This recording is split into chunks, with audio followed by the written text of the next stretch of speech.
ये मीटिंग ऐसे नहीं होगी कि मुख्यमंत्री ने या चीफ सेक्रेटरी ने चाहा कि भाई बुला लो रिटायरियां और मीटिंग कर लो। आपको भली प्रकार से पता है कि यह सरकार कुछ नहीं देना चाहती, कर्मचारी को रिटायरी को कुछ भी नहीं देना चाहती, बल्कि ये तो बोझ समझ रही है। और इस बोझ के कारण ही हमारी पेंशन काट रही है, जो PFIDA बिल का जो भारत का पहले भी मैंने कई बार बता दिया। अब इसी के तहत जो ना हमने जो अपना आंदोलन किया, वो कुरुक्षेत्र में आंदोलन किया, उसके बाद जिला स्तर के जो प्रोग्राम हुए और अपने राज्य प्रधान जी ने थोड़ा परस्यू कर लिया उन बातों को। परस्यू करना भी जरूरी होता है ना, एक बार चिट्ठी लिख के आंदोलन करने के बाद उसको फॉलो अप करना पड़ता है। फॉलो अप किया तो हमें चीफ सेक्रेटरी से मीटिंग का टाइम मिलेगा। साफ तौर पर कहना चाहता हूँ कि सरकार कुछ भी नहीं देना चाहती। मीटिंग तो बढ़िया माहौल में कर ली, मीटिंग बढ़िया माहौल में क्या हुई, अधिकारी सारे बुला रखे थे, जो संबंधित अधिकारी थे, ACS तक कुछ में तो कई थे, एडवोकेट डिपार्टमेंट के कई 20-25 आदमी की तरफ से 5 आदमी हमारे। पहली बात आई थी कि भाई हमें जो कम्यूट पेंशन है वो 10 साल 8 महीने होनी चाहिए। वो कई स्टेट में अलग अलग ब्याज है, तो ऑल इंडिया लेवल को 11 महीने में मान ली, 11 साल में, पहले 11 साल को। तो चीफ सेक्रेटरी महोदय का सीधा साफ तौर पर कहना था कि सुप्रीम कोर्ट में हम गए हुए हैं, सुप्रीम कोर्ट में जाने के बाद मैं इस विषय पर आपको कुछ भी नहीं कह पाऊंगा। जो भी कोर्ट का फैसला होगा वो मान्य होगा। हमने कहा हमें मान्य होगा, सरकार ने वोट तो ले लिया, सरकार मान्य करे या ना करे। जब चुनाव था तब हम हाई कोर्ट से जीते थे, हाई कोर्ट के फैसले को सरकार ने इम्प्लीमेंट मांग करते हुए रिकवरी पे बैन कर दिया, रिकवरी स्टे कर दी। अब रिकवरी 5 महीने की हमारी नहीं हुई। जब चुनाव चला गया वो पिछली भी रिकवरी कर ली, राखी मतलब डबल किस्त काट के 5 महीने में पिछला भी पूरा कर लिया, राखी से शुरू कर दिया। तो इस पर तो स्पष्ट है कि कोर्ट के बाद ही कुछ निर्णय होगा। इसी प्रकार जो 31 दिसंबर और 30 जून की जो बात है वो भी बिल्कुल सेम है, और इसमें बिल्कुल साफ राइट बनता है हमारा कि जो लोग 30 जून को रिटायर हुए हैं 1 जुलाई को इंक्रीमेंट का राइट बनता है, क्योंकि 12 महीने की सर्विस उसने कर ली है। इस पे कोर्ट ने फैसला दिया, फैसला हमारे हक में आ गया। अब वो जो 30 जून और 31 दिसंबर को जो मान रहे ना, वहाँ पर भ्रांतियाँ हो गई हमारे बीच। फैसला तो यही था कि जिसको 12 महीने की नौकरी जिसकी होगी, अगले दिन वो इंक्रीमेंट का हकदार बनता था, पर वो ड्यूटी पे नहीं था, इसलिए वो इंक्रीमेंट नहीं। पर मेरे बच्चे ने भी सोचा 6 महीने 7 महीने सर्विस हो गई तो अब वो कोर्ट में जो केस डले हैं, कोई 4 महीने वाला कोर्ट में केस डाल रहा है, 4 महीने होने भी हो गए। 31 दिसंबर की भी वो बात थी कि सरकार ने 2 इंक्रीमेंट बना रखी है। पहले एक थी, 1 जुलाई को लगती थी, अब सरकार ने 2 डेट फिक्स कर रखी है, 1 जुलाई और 1 जनवरी। तो जो 31 जनवरी को जो 12 महीने पूरे कर गया, वो 1 जनवरी को राइट बढ़ता है उसका। अब लोगों ने ये समझा जो 1 जनवरी जुलाई का भी लोग रिटायर्ड हो गए तो जुलाई में इंक्रीमेंट की, 1 जनवरी ने दोनों मैंने को 6 महीने हो गए इंक्रीमेंट मिलेगी तो भी केस डाल दी। अब वो केस डालने में पंजाब का एक व्यक्ति हार गया, उसके महीने 12 नहीं बनते थे, 4-5 महीने बनते थे। अब सरकार ने वो पल्ले लेकर सुप्रीम कोर्ट में फिर स्टे ले लिया। मामला हमारा उलझा हुआ है कोर्टों में, वहाँ उस पर भी उसने सीधे तौर पर बात कही, ये मामला भी कोर्टों में है, विचाराधीन है। जैसे ही कोर्ट आदेश करेगी हम इसको लागू कर दें। वो 6 महीने वाले पर लागू होगा नहीं होगा, साल वाले पर लागू होगा, वो अभी कोर्ट में मामला पेंडिंग है। इसमें हाईकोर्ट का 180+3। हाँ, मतलब वो तो हम जो बात कर रहे हैं वो वही कर रहे हैं। कई लोगों ने कम में भी डाल दिया, वो नुकसानदायक है, लेकिन वो जब उसकी छटनी होगी बढ़िया तरीके से, उस पर सुनवाई होगी तो वो क्लियर हो जाएगी पिक्चर, उसमें कोई दिक्कत नहीं। एज पर रूल वो बनेगा, हमारा बनता है, राइट है हमारा। दूसरा हमारा इस पर यह आता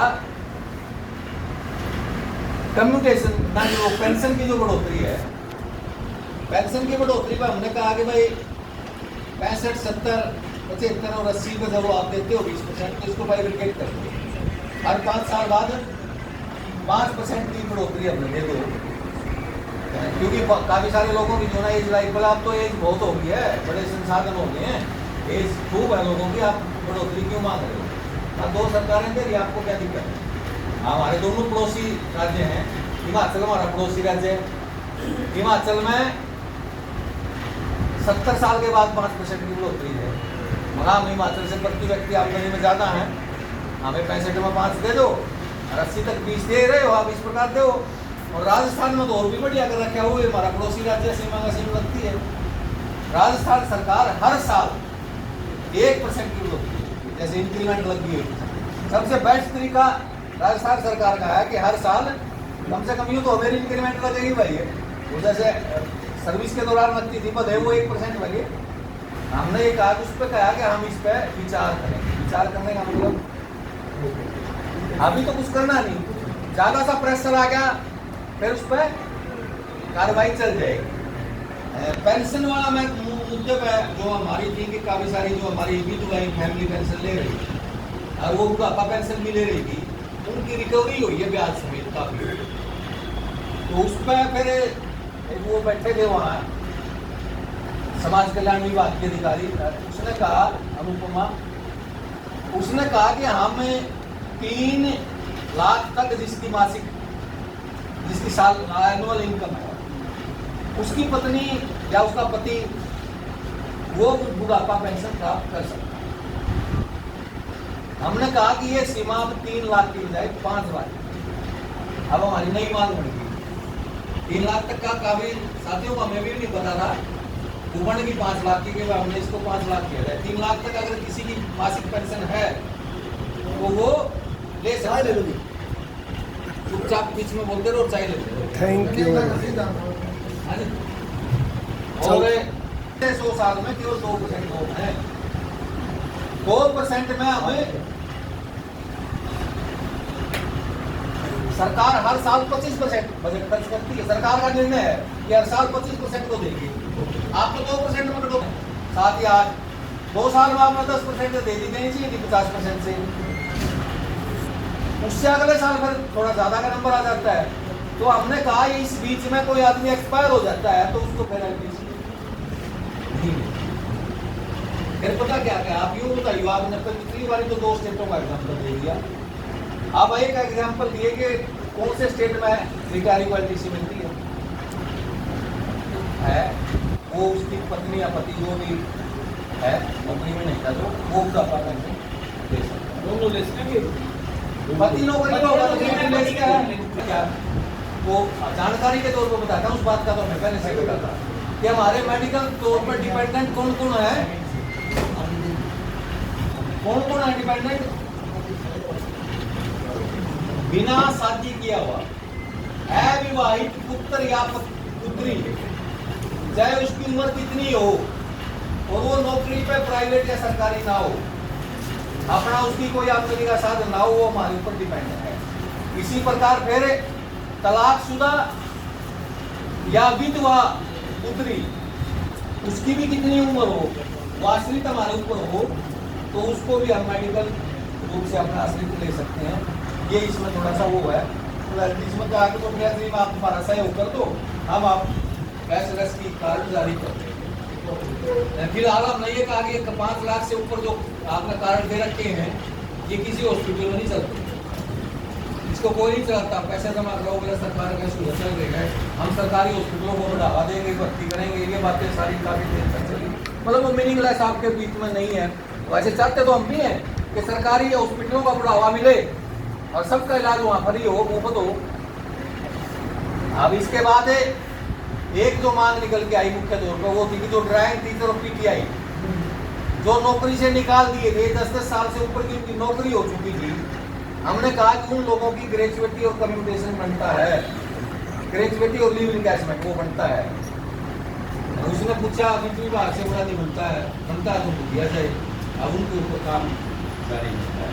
अब इस मीटिंग के साथ हमारा एक काम जारी हो गया कि अब हमें हमारे को टास्क मिल गया। एक तो अभी जो उसके बाद कोई प्रोग्रेस की बात कर रहे हैं, हम लगातार बात कर रहे हैं आपस में राज्य के पदाधिकारी। हमने चीफ सेक्रेटरी से कहा था कि मिनट्स जारी कर देना। चीफ सेक्रेटरी महोदय ने तो एक एफडी का बंदा लगा के और कह दिया, अभी कह दिया कि भाई आप अभी मिनट्स जारी कर दो। आप उससे लिखवा दिया है, कुछ प्रस्ताव मांगे थे, 5-6 प्रस्ताव हम उसको वहीं बना कर दिया है, कुछ प्रस्ताव हमने और देने थे, तो मिनट्स जब नहीं आई तो हमने मांगा कि भाई मिनट्स दे दो, अभी मिनट्स नहीं आई है। मिनट्स आने के बाद हमारे काम क्या निकलेंगे, विजय ये ले लो, ये ले दे, हमारे काम निकलेंगे दोनों दे दे, संदूनर आप खा लो। वित्त विभाग में जाकर